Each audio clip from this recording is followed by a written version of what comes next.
startups, including many high-tech companies connecting Palestinians to the global economy. The Palestinian Authority is more efficient and more transparent.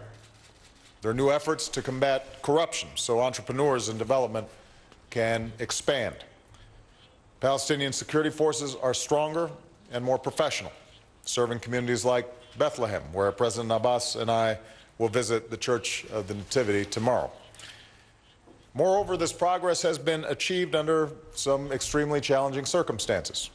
So I want to pay tribute to President Abbas and Prime Minister Fayyad for their courage, for their tenacity, and for their commitment to building the institutions upon which a lasting peace and security will depend. I would point out that all this stands in stark contrast to the misery and repression that so many Palestinians continue to confront in Gaza. Because Hamas refuses to renounce violence, because Hamas cares more about enforcing its own rigid dogmas than allowing Palestinians to live freely, and because too often it focuses on tearing Israel down rather than building Palestine up. And we saw the continuing threat from Gaza again overnight with the rockets that targeted Sderot.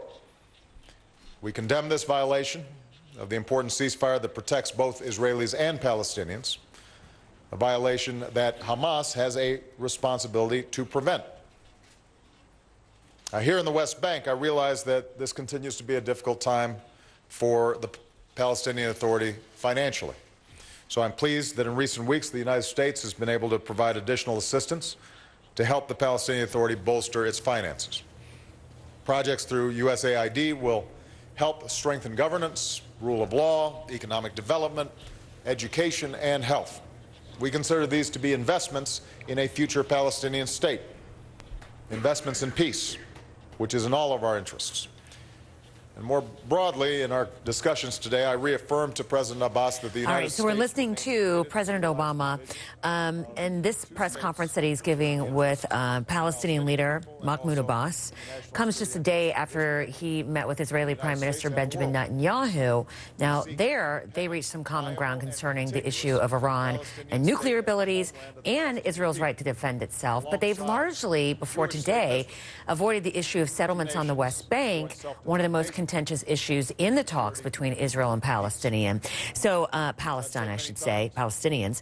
Mahmoud Abbas had said before the president spoke here that Palestinians want freedom, independence, peace, and a two-state solution. I'm just checking with my producers to make sure that I have that. And the president, then, Obama, went ahead and said that Palestinians deserve a a state of their own, I should say. But settlements are a big issue. So we're going to monitor this press conference to see if the president addresses that to the reporters who are there. Meanwhile, the CEO of Xerox has some unusual advice to ambitious young women that you might want to marry a good man, preferably an older one. Jennifer Westoven is here. She had to have been asked this. I don't know. She had a whole lot of very interesting advice out there for working women. Ursula Burns credits her husband for part of her success and joked, that's the secret. Marry someone 20